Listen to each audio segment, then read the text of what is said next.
Bon vespre, benvinguts a Escrivint la Independència. Cada cop són més els arguments a favor de la independència de Catalunya. Hi ha molts catalanistes que al llarg dels darrers anys s'han anat passant cap a la defensa d'un estat propi. Per exemple, estem parlant de casos com el més conegut, el del president Pujol. Els defensors d'un estat confederal o fins i tot d'un estat federal es van passant cap a l'independentisme. Un altre cas molt evident és el del politòleg Ferran Requejo, gran defensor del federalisme, en aquest cas federalisme asimètric dins de l'estat espanyol, que ara defensa obertament també un estat propi. Però podem trobar casos, també de l'exconseller, per exemple, d'Economia del govern Montilla, Antoni Castells, que també aposta ara per un estat propi.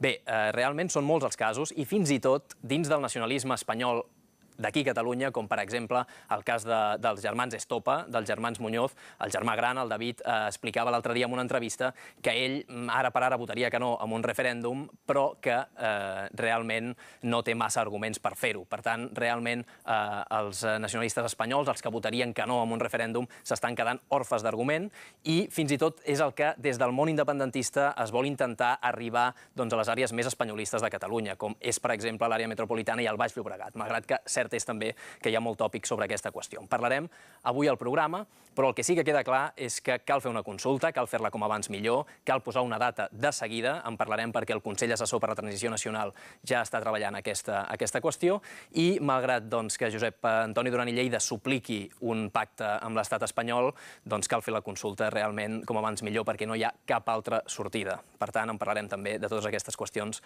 avui al programa. Us deixo amb el sumari. Comencem.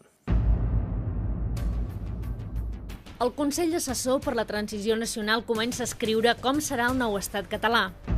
La dada d'avui ens l'explica Joan Canadell, secretari general del Cercle Català de Negocis. Les pensions no estan en risc en una Catalunya-estat, però sí que perillen Espanya.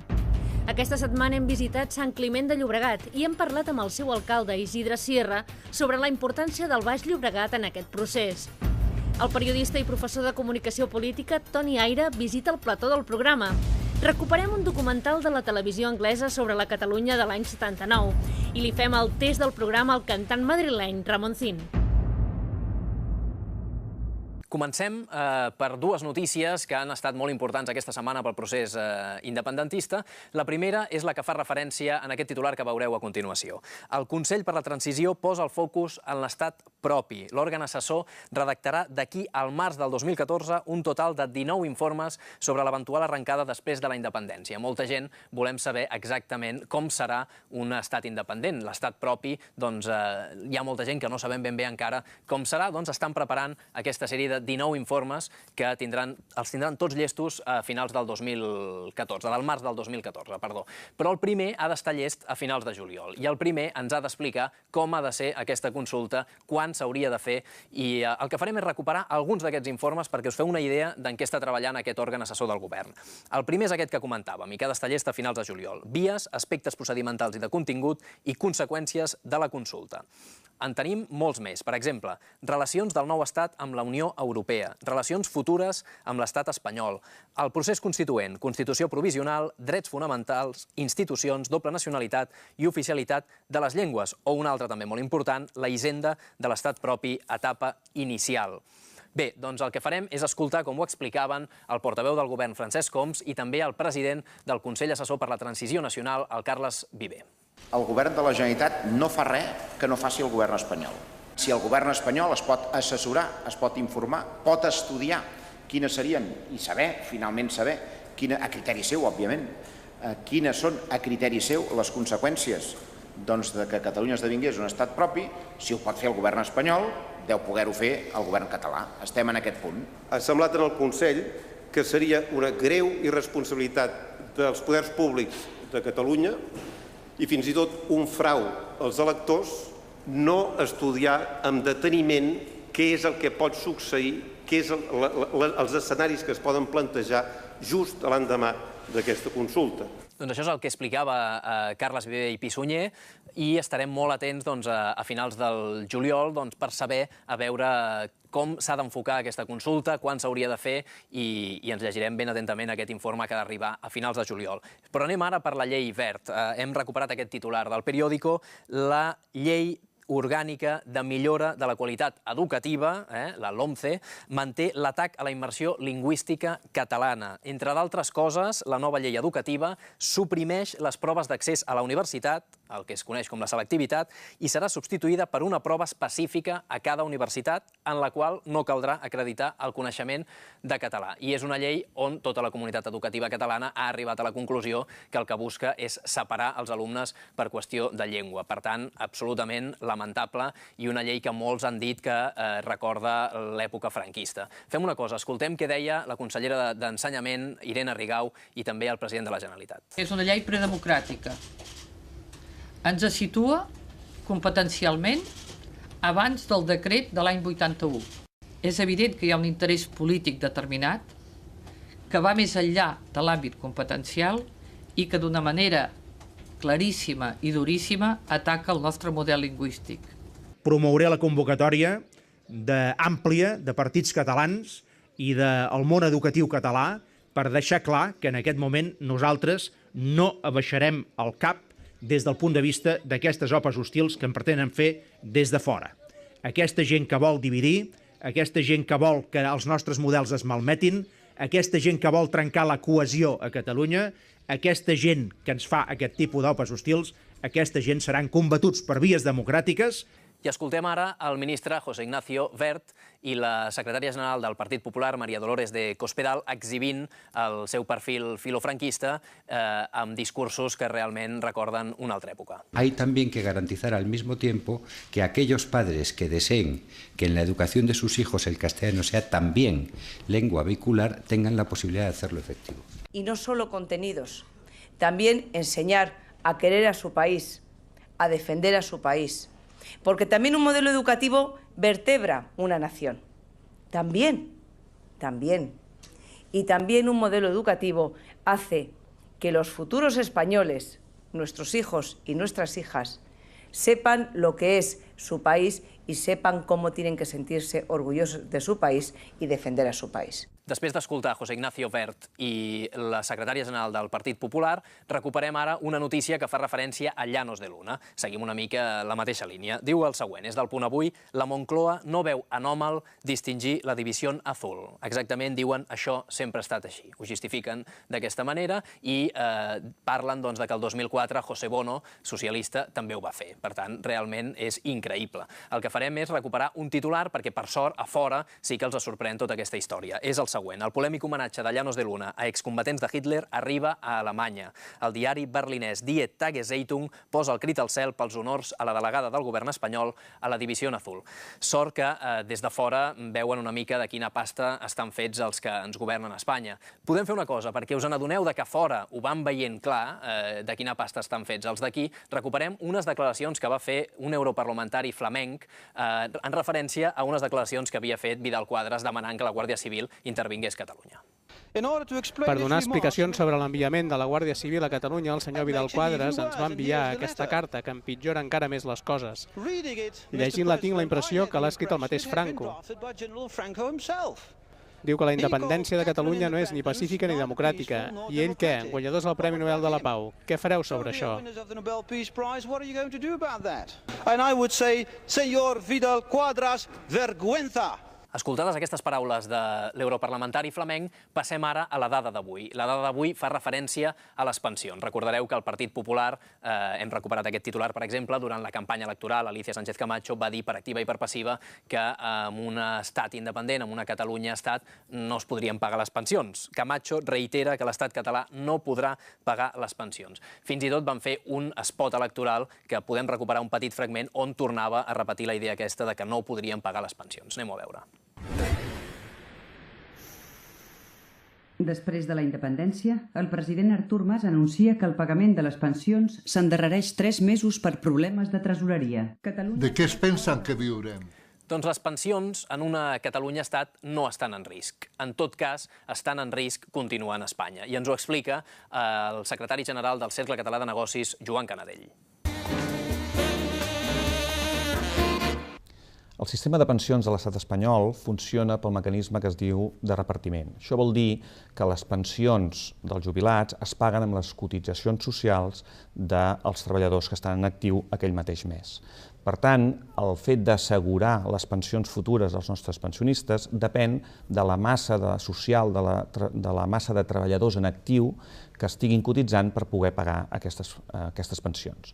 Per tant, com més baixi l'atur, com més població activa estigui treballant, més fàcilment assegurarem el pagament d'aquestes pensions. Nosaltres estem convençuts que en una Catalunya-Estat l'atur es reduirà, hi haurà un dinamisme econòmic, es crearan més llocs de treball i, per tant, d'aquesta manera estem convençuts que assegurarem molt més probablement les pensions dels nostres jubilats que no pas si ens quedem a l'estat espanyol.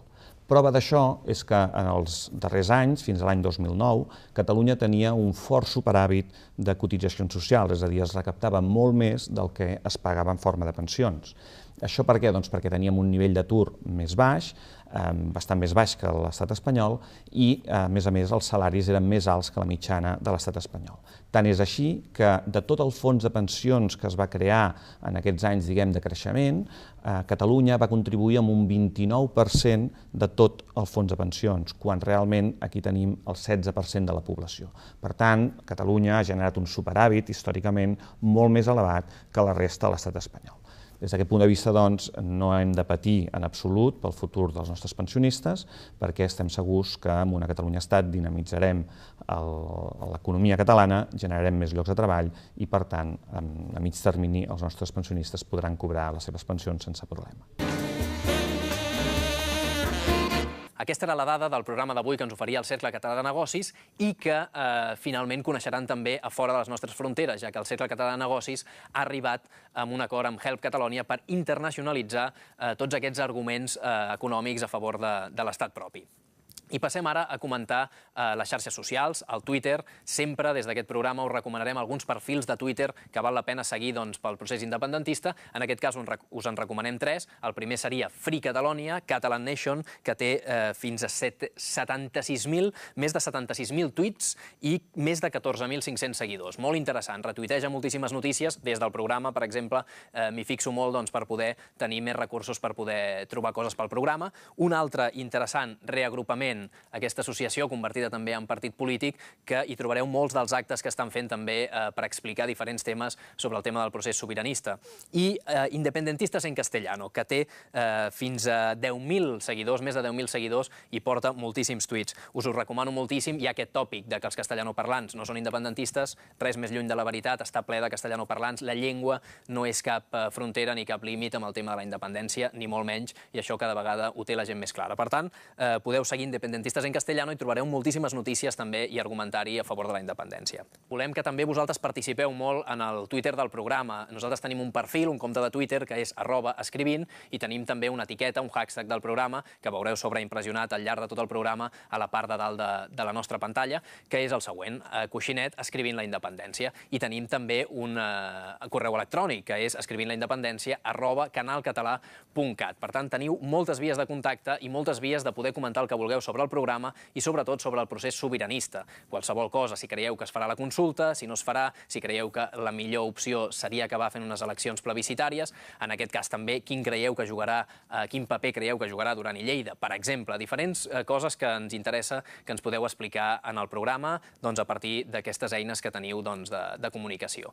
I amb tot això us vaig dir la setmana passada que els 2 comentaris més originals o que nosaltres pensàvem que ens agradaven més rebrien 2 samarretes que les vam ensenyar en el programa anterior. Doncs aquestes samarretes, que ens les han donat gràcies a Productes de la Terra, se les han emportat el Pere Garriga amb un comentari que deia: amb Escrivint la independència ja no caldrà que els indepis sumin share a canals i programes unionistes. Gràcies, Escrivint. O el Quim Manté, que ens deia: deixeu de veure 8TV i presteu atenció a Escrivint la independència del Canal Català. Aquests eren els 2 comentaris que hem escollit perquè s'emportessin la samarreta. He de dir que la majoria de comentaris de l'altre dia feien referència a l'estrena del programa i, per tant, eren moltes felicitacions i gent molt contenta que es faci un programa així. Però us demano això, que també comenteu coses sobre el procés sobiranista. De cara a la propera setmana regalarem 2 samarretes com aquesta que ens proporcionen productesdelaterra.cat. Catalonia, a small country with great people. 2 samarretes que escollirem entre els 2 comentaris més originals i que més ens agradin,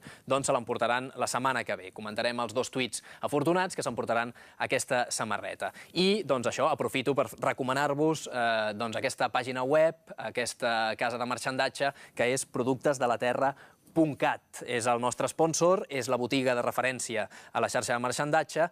Tenen més de 7.000 referències que inclouen tot tipus de samarretes per grans i petits, amb motius reivindicatius, però també hi ha d'altres coses, com per exemple jerseis, jaquetes, banderes, complements com per exemple adhesius, pins, xapes, clauers, i el que és molt interessant també, una amplíssima oferta de productes culturals, per exemple, pel·lícules en català, música de tot tipus, doncs aquelles pel·lícules, aquells llibres que a vegades us costen de trobar a les botigues més properes de casa, les podeu trobar allà i en 24 hores us ho faran arribar. És una recomanació que fem des d'aquí al programa.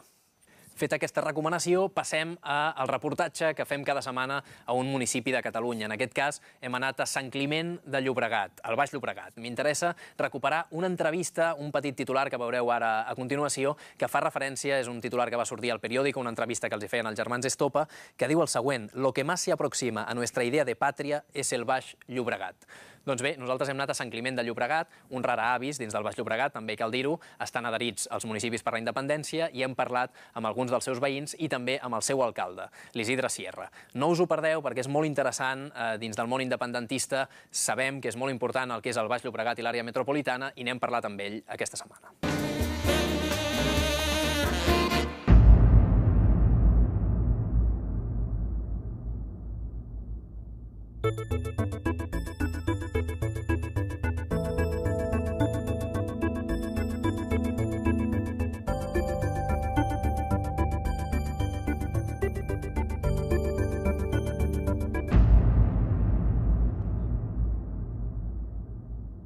Ara farà un any es va presentar una moció d'adhesió a l'AMI, a l'Associació de Municipis per la Independència, i es va debatre amb la Junta de Portaveus i tots els grups polítics per unanimitat es va aprovar.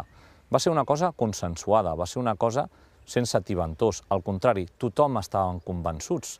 Fins i tot hi ha una regidora que és del grup socialista i un regidor que és del grup d'Esquerra Unida i Alternativa, anomenat com a agrupació d'esquerres, i tots dos van ser els que també es van afegir des del primer moment i amb un caire totalment normalitzat. Jo suposo que a Sant Climent sí, i hi ha altres poblacions com Sant Boi o Hospitalet, no?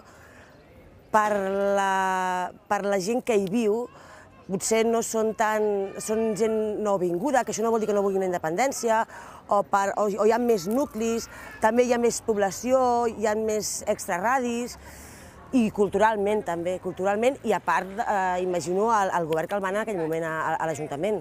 Mira, Sant Climent està enmig del Baix Llobregat, és un territori on hi ha molta gent. És un territori que ha sigut acollidor de gent immigrant i que ara són catalans, tots ells, i de forma indiscriminada, sense tindre cap català de primera i de segona. Nosaltres, Sant Climent, una de les coses que sí que hem vist més clara és que s'ha d'explicar, s'ha de parlar.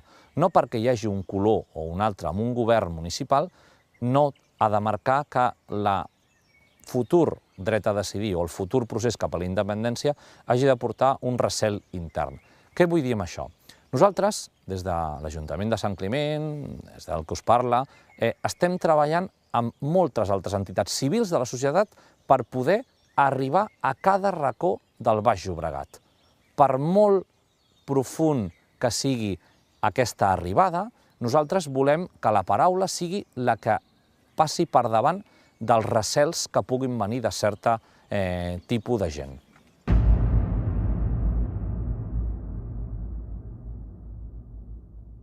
Jo no parlaria només del Baix Llobregat, sinó parlaria de l'àrea metropolitana. Jo, amb tot el respecte per la resta de pobles i ciutats de Catalunya, on el sentiment nacionalista està clarament expressat i en votacions, aquí al Baix Llobregat aquesta expressió nacionalista no és tan clara, amb la qual cosa el que necessitem és venir a explicar aquest fet diferencial. A mi em costa molt entendre que la gent que està aquí, que té una feina o que els seus fills o els seus nets han nascut aquí, no tinguin aquest sentiment. Em costa molt creure'l. Nosaltres no volem cap guerra amb ningú, no volem una trencadissa. El que volem és seguir desenvolupant el nostre sentiment com a país, com a catalans, perquè tots visquem d'una forma. I això la gent de Manlleu ja ho sap, perquè és una cosa que està arrelada. En canvi, aquí el que hem de fer és explicar-ho, no convèncer-los, sinó donar-los aquesta informació sense informació sesgada. És molt important. A la gent que és totalment contradictori a això,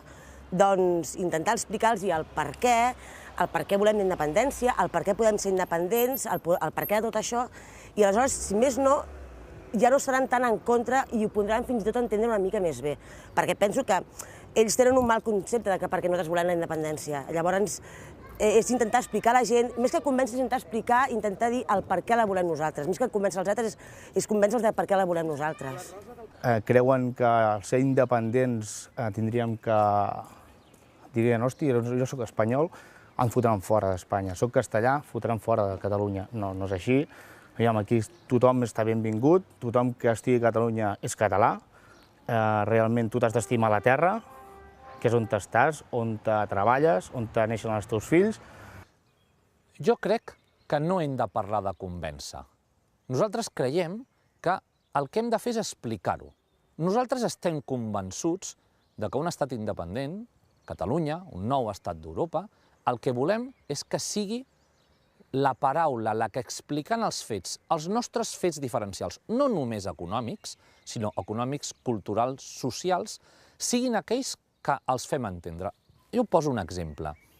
Als carrers, a molts carrers del Baix Llobregat, quan es penja una estelada, una senyera per Sant Jordi, per l'11 de setembre, automàticament es pengen banderes espanyoles, sense tenir una picabaralla, però donant a entendre que una cosa és excloent de l'altra.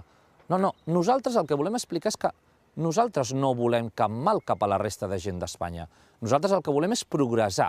El fet català és diferencial i el que hem de fer és explicar el que ens aporta de nou ser un país independent. I això és el que hem de fer, no hem de convèncer. I això ho hem de fer-ho en qualsevol dels idiomes, sigui en castellà, y lo podemos explicar perfectamente en cualquier barrio de Sant Boi, Viladecans, Cornellà o Hospitalet, o podem explicar-ho en català. El fet diferencial no és explicar, no és l'idioma, sinó és el fet que un país independent ens aportarà una millor qualitat de vida. Això és el que ens explicava Isidre Sierra, l'alcalde de Sant Climent de Llobregat. No us perdeu aquest cap de setmana la 37a exposició de cireres que es fa allà. I ara passem ja a comentar algun fragment de programa d'aquesta darrera setmana que val la pena recuperar. El primer l'hem agafat de la COPE, que conjuntament amb 13TV fan aquest programa de l'Ernesto Buruaga, que es diu La Mañana, i que comentaven no només que a Catalunya no ens donaran res del que demanem, sinó que el que haurien de fer és treure'ns competències. No us ho perdeu. Yo creo que para haber construido todo lo que representa hoy el nacionalismo, las transferencias del sistema educativo a Cataluña y al País Vasco han sido un elemento fundamental, un elemento motriz. Yo no sé si será irreversible, pero me parece a mí que para desmontar todo eso van a tener que pasar muchas generaciones en el caso de que ahora hubiera una decisión, que no va a ocurrir, de devolver al Estado, las competencias en materia educativa, que no va a ocurrir, Por tanto, yo sí que miro hacia atrás, hace 35 años, y entiendo que lo que ha ocurrido aquí es que le hemos dado munición ideológica para que el nacionalismo, al final, pues haga exactamente lo que está haciendo el señor Mas, y con otro tipo de perfil, con matices distintos, el señor Urkullu. Mentre des de 13 Televisió i la COPE ens diuen que tot el procés és culpa de que ens van donar massa coses, l'alcalde de Barcelona, en el 324, aquest diumenge passat, ho veia d'una altra manera. Més aviat deia que si Espanya ens donés el que reclamem des de Catalunya, s'acabaria d'alguna manera amb tot aquest augment que hi ha hagut de l'independentisme. Si Catalunya fos reconeguda com a nació autènticament, nosaltres no tinguéssim la dependència que tenim de la resta de l'Estat i tinguéssim un sistema de finançament semblant al concert basc, però que tingués un grau de solidaritat amb les autonomies amb més dificultats d'Espanya, si tinguéssim això, potser la gent no voldria ser independent. Bé, doncs això és el que ens deia l'alcalde de Barcelona i ara amb nosaltres ens acompanya el periodista i professor de comunicació política a la Blanquerna i a la Pompeu Fabra, el Toni Aire. Què tal, Igor? Com estem, Toni? Molt bé, Gràcies per acompanyar-me en aquest segon programa. No, jo encantadíssim. I enhorabona. Ens coneixem de fa temps i dic almenys que em doni un cop de mà. Sí, perquè ets pencaire i escolta, està molt bé la idea del programa i com ho estàs fent. Perfecte. Moltes gràcies per comptar-ho. No, gràcies a tu. Escolta, comencem amb aquestes paraules que deia el Xavier Trias. Sí. El Xavier Trias, doncs, diguéssim, gran pactista dins del món polític català i espanyol, i de cop i volta se'ns ha passat a defensar l'estat propi i ve a dir això. Ell en aquesta entrevista deia que si Espanya, doncs, el govern espanyol ens donés el concert econòmic i a més ens donés més poder, més autogovern i que poguéssim tenir més poder de decisió, que llavors el tema aquest de l'independentisme s'acabaria ràpid. Tu com ho veus? Perquè hi ha molta gent que diu que ens vindrà una oferta en un moment donat, des del Rajoy o des del govern espanyol, que ens diran, escolta, ja us donem això, us donem allò i deixeu la història de banda. A veure, dues coses. És a dir, el Trias representa molt un públic pel qual, si passés això que ell diu, sí que s'acabaria el tema de l'independentisme. Que no vol dir que s'acabés per tothom, ni molt menys. És a dir, però tu ho has descrit molt bé. El Xavier Trias no ve de la tradició independentista, sinó que hi ha anat anant. Com bona part de la cúpula de Convergència i Unió, com una part importantíssima de les bases de CiU i com una part també molt significativa de la societat catalana. És a dir, hi havia molta gent que fa 5, 10, 20 anys no era independentista, però ara sí. Per què? Perquè és gent que ha vist que s'ha provat de totes les maneres possibles i que no hi ha res a fer. Per això ho deia Trias, si haguessin respost. Però el tema aquest de l'oferta, molta gent que diu, ui, ara quan això vegin que va més en sèrio, perquè encara no s'ho prenen massa en sèrio des de l'altra banda, ens agafaran i ens diran, tranquils, que us donarem els diners que demaneu, potser no tots, però una miqueta, i dins de Convergència potser hi haurà una corrent, i sobretot dins d'Unió, que ara parlarem del Duran i Lleida, que diran, potser que ho agafem i anem convencent els nostres que la independència no toca i que el que toca és acceptar aquesta oferta. Això és un drink que existeix. És a dir, fa mesos que corre, que Madrid farà alguna mega oferta, pots comptar, i que aleshores el govern català no hi podrà dir que no. Però el cas és, jo crec que pensen en fer això, és a dir, jo no descarto que ho pensin a Madrid, perquè entre altres coses no en tenen res respecte al fet nacional i del que està passant a Catalunya, però és que crec que això aquí ja no val. És a dir, si CiU accedís a això, seria el peix al cove de tota la vida.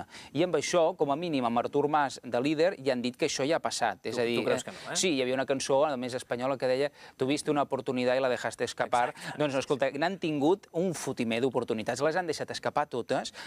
No només CiU ha estat pactista i ha volgut fer canvis o intentar modelar el discurs de Madrid respecte de Catalunya, sinó al tripartit. Te'n recordes allò de l'Espanya plural, per exemple? Ho ha comprat fins i tot en Puigcercós. Ja ni què de Pasqual Maragall, però no ha estat així. I jo crec que ja la societat catalana no està amb el xip de que li tornin a vendre el millor finançament de la història, que com ens venut sempre, i que s'ha fet estar com catalana no. Però hi ha una persona, que es diu Duran i Lleida, que li va enviar una carta al president Rajoy, que l'ha fet pública, la va fer pública aquest dilluns, i que li suplica d'alguna manera que ens faci aquesta última oferta, que intenti solucionar la qüestió catalana, li diu, perquè, doncs això, els independentistes ho deixin de banda, i tu hi creus amb això? Mira, quin paper ha de jugar el Duran i Lleida, Toni? Perquè jo amb el Duran i Lleida ja no sé on situar-lo. Jo crec que l'està jugant, i fixa't, tu mateix ho has dit, el to d'aquesta carta és gairebé com a la desesperada. És a dir, i jo crec que aquesta carta és com l'avançala del cop de cap d'en Duran i Lleida. O ho podria ser. És a dir, i que un cop el faci el Duran i Lleida, ja ben bé, això ja ho tenim, eh? És a dir, perquè és cert que ell és una d'aquelles figures... Farà el pas al Duran i Lleida, vols dir? Home, i jo, escolta, és que t'està dient que l'estan portant a l'independentisme. És a dir, és un personatge que no ho era, com molta gent que no era la societat catalana, i escolta, el mateix president Mas en el seu dia no era una persona, quan va començar carrera, més aviat un tecnòcrata, que se'n deia, no? I ha acabat sent un gran abanderat de la qüestió sobiranista, no? Del dret a decidir. En Duran i Lleida, per què no? Si ja ha estat matent fins i tot ell que amb persones com ell, el que ell representa, Madrid, escolta, la resposta a la seva carta serà la del eco de tota la vida. És a dir, a les peticions d'Escolta Espanya, des dels temps d'en Joan Maragall, la resposta ha estat que Espanya ha contestat, però amb la força. Com deia jo de l'Unamuno, ells són més de vèncer, no de convèncer. I per tant, els arguments no els hi demanis, no? Per tant, el Duran i Lleida... És que jo tinc la sensació, sortia una publicació en l'ABC que venia a dir que el Duran i Lleida estava meditant plegar. No sé si la vas veure, que explicava que, clar, veient que ja no és el més ben valorat a les enquestes, veient la deriva de Convergència, que no acabava d'estar còmode del tot. Per tant, pel que m'estàs dient, Duran i Lleida té dues opcions. O plega o s'apunta a l'independentisme. Jo crec que és evident. A defensar l'estat propi sense embuts. Jo crec que és evident. És una generació política que, com la del president Pujol, és a dir, Duran és més jove, però fa més de 30 anys que s'hi dedica, és el principi de la democràcia, independència i al més alt nivell, doncs que ho van intentar de moltes maneres i ells han evolucionat, o els que no ho han fet amb la seva societat, amb la societat catalana,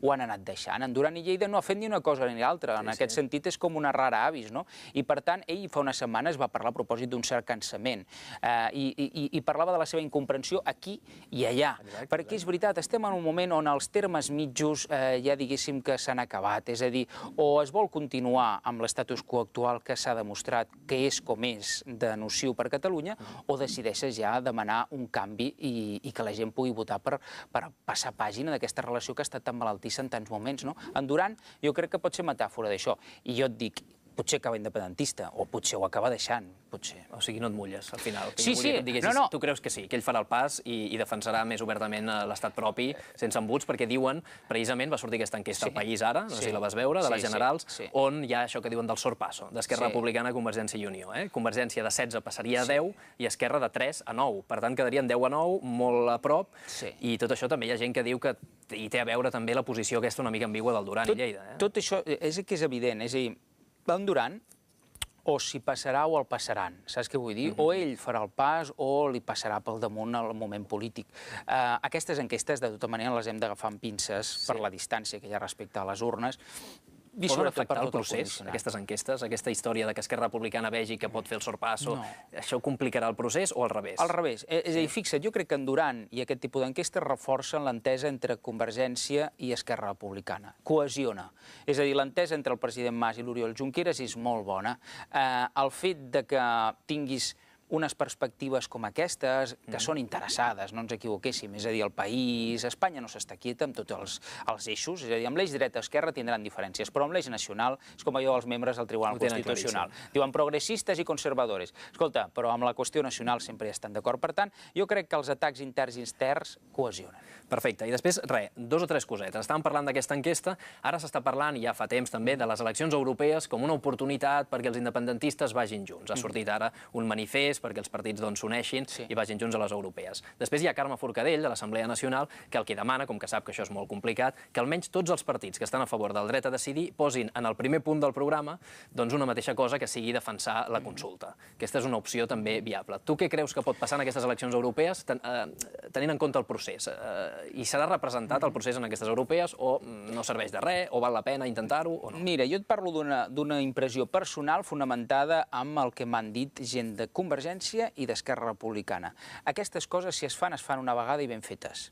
I, per tant, no a les europees, llista única, sinó si s'ha de fer a les catalanes. És a dir, la declaració unilateral d'independència hauria d'arribar de la mà d'unes eleccions plebiscitàries on pogués haver una llista conjunta.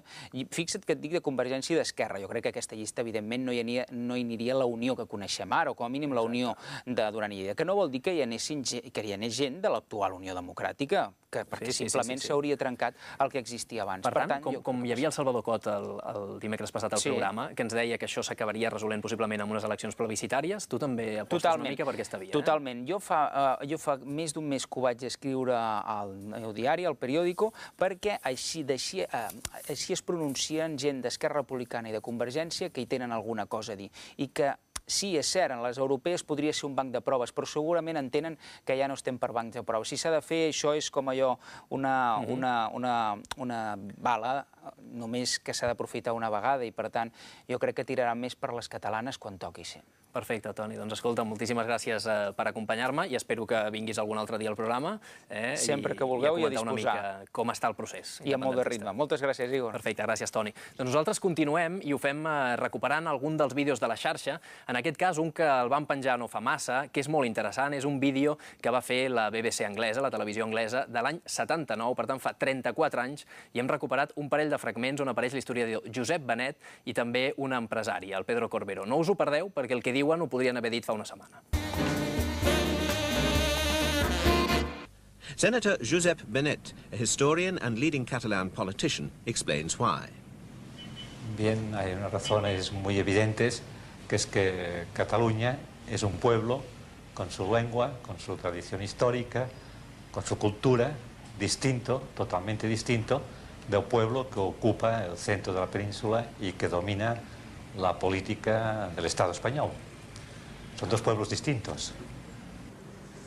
En el aspecto económico, el país catalán ha estado muy condicionado al poder económico del Estado español, porque aquí en Cataluña no habían unas instituciones o no había esta mentalidad o la base de unas empresas financieras potentes y que podían dar ese soporte.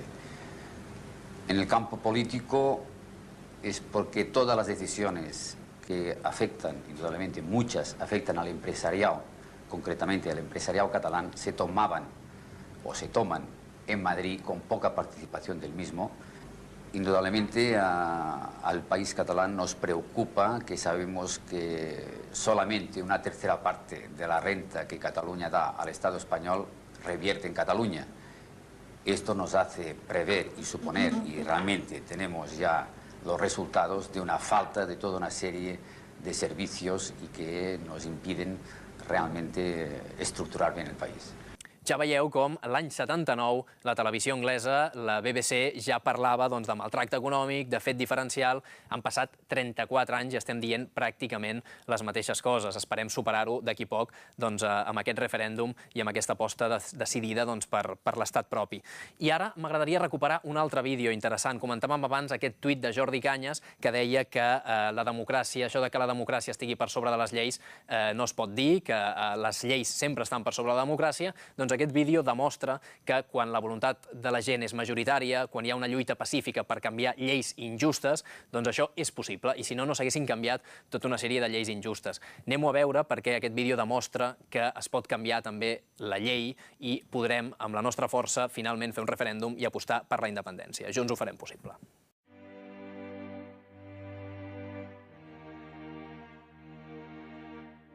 Hi ha persones que han millorat la vida de generacions senceres. Sovint no semblen herois, però ho són. Persones que un dia van agafar les regnes del seu destí, per damunt de les lleis i per damunt de les pors. Fent-ho, van canviar el curs de la història.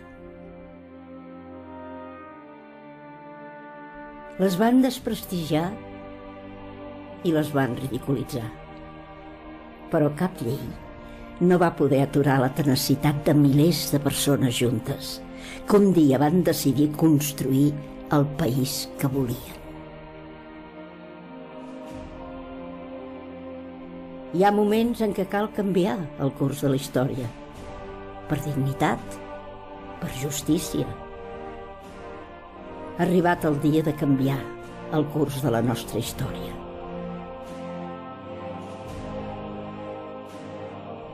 Els catalans també podem construir un país millor, més just, pròsper i lliure.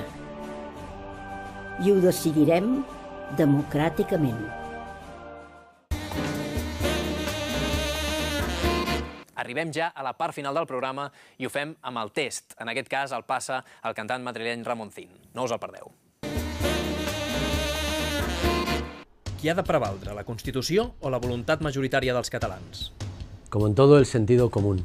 Y la Constitución y la voluntad mayoritaria de los catalanes no tienen por qué estar enfrentadas. Quina relació ha de tenir Catalunya amb Espanya? Pues una relación cordial de un país que ha formado parte durante muchos siglos y que en este momento una de las dos partes está pretendiendo elegir un camino. Pero nada más, tranquilidad y buenos alimentos. Creus que Espanya roba a Catalunya? No creo que España robe a Cataluña en ese sentido, ni me gusta esa frase, ni creo que sea la manera de reclamar lo que Cataluña reclama en muchos casos legítimamente. Lo que sí creo que España se comporta de una manera injusta en relación de lo que recibe de Cataluña cuando llega la hora de devolverle. Es una injusticia económica en muchos sentidos. Utilitzaries arguments falsos per convèncer els indecisos a favor o contra la independència? Bajo ningún concepto. Sería un error gravísimo y casi un delito. ¿Hi haurà consulta legal y vinculant? Bueno, yo creo que primero hay que pasar por el derecho a decidir y saber cuántos catalanes quieren que eso ocurra. Cuando se sepa la cantidad de catalanes que quieren que eso ocurra, es cuando se podrá tomar esa decisión y tratar de que la haya, claro. Quina pregunta hauria de ser la del referèndum? Clarísima, que no deje lugar a dudas, que todo el mundo sepa que va a ir a votar y lo que le están preguntando es lo que va a suponer. No la tengo para decirla, sino porque a mí me gustaría que me preguntaran de una manera clarísima. ¿Quiere usted esto? no sin ambajes, ¿no? Esperemos que encuentren esa fórmula, ¿no? Si finalment es fa un referèndum, quin resultat creus que sortiria? Yo creo que en este momento en Cataluña, para una cosa tan importante como esta, puede que vaya a votar, que eso es importante también, aquellos que van a votar, cerca del 70%, sin esas condiciones del 70%, o con esas condiciones del 70% votando, la cosa puede estar en un empate técnico, 60-40, a favor del independentismo. Es lo que yo creo. El president Artur Mas arribarà fins al final? Más le vale, porque si no tendrá que rendir cuentas a todos aquellos que nos hemos dejado la piel en algo en lo que creemos como es el derecho a decidir. Com expliques Catalunya a Madrid? No me cuesta trabajo, creo que en eso hay una mitología errónea y el ciudadano catalán ha terminado creyendo que la mayoría de los madrileños o ciudadanos del resto de España están en contra de Cataluña. En el momento en que a la gente le explicas que la gente lo que quiere es tener un derecho tan importante como que les pregunten, lo entienden perfectamente. Y la gente conoce de sobra en Madrid, Barcelona y el resto de capitales de la comunidad. Entre otras cosas porque los trenes y los aviones vienen llenos todos los fines de semana, de unos para un lado y otros para otro. No es difícil explicarlo.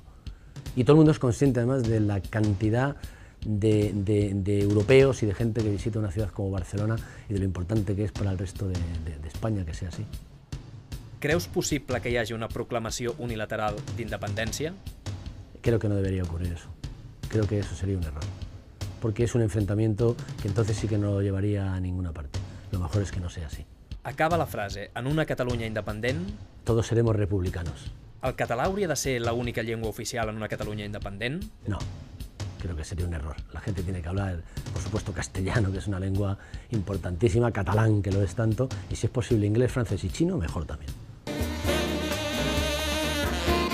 Doncs aquestes eren les respostes del test de Ramoncín, el cantant madrileny, i ara sí, com sempre, acomiadem el programa, però abans recomanem un parell de llibres que s'assemblen moltíssim. Els dos són un recull d'articles. El primer és de Ferran Requejo, un politòleg, catedràtic de Ciència Política de la Pompeu Fabra. Aquest llibre es va publicar el 2010. Com veieu a la fotografia, aquesta manifestació és la del 10 de juliol, en resposta a la retallada del Tribunal Constitucional de l'Estatut.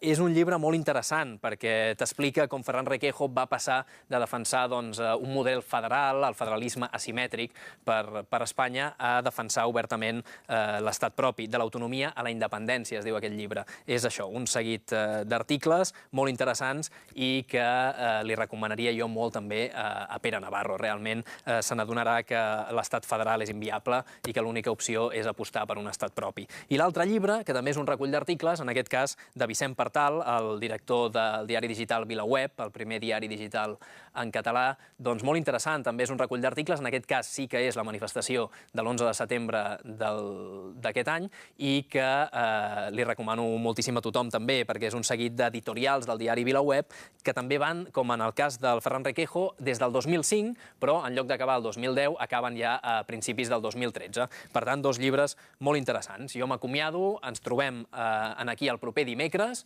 i desitjo també a tots els independentistes que tinguin un bon Primavera Sound.